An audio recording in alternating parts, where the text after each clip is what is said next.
Yani Veysel Orucov tehlikeli insandır. O bütün dünyadaki Azərbaycan dilli xavaricilərin, təkfirçilərin və işitçilərin şeyxidir. Xəbəriniz olsun.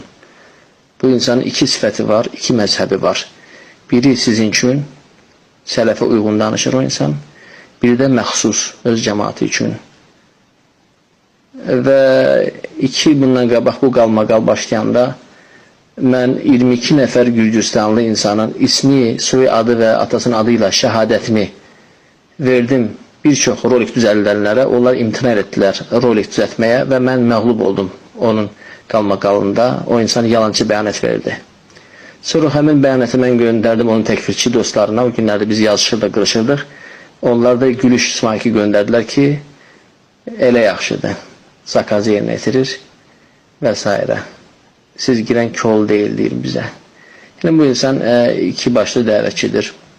Əslində o sizin dəvətçiniz deyil, sizə uyğun o sizin qəlbinizi cəlb edib özünə yəni şikar yığır. Vallahi mən sizə yazım gəlir. Və mən qəti maraqlandırmır ki, siz bundan sonra mənim haqqımda nə düşünəcəksiniz, mənim haqqımda nələr deyəcəksiniz, qəti maraqlandırmır. Qəti maraqlandırmır. Mən özümə bir mömin kimi, müsəlman kimi deyim, yoxsa nə deyim. Yəni, sığışdırmam bu İslam adına ki, bu boyda xəyanəti gizlədim. Sizin bilmədiyiniz çox şeylər vardır.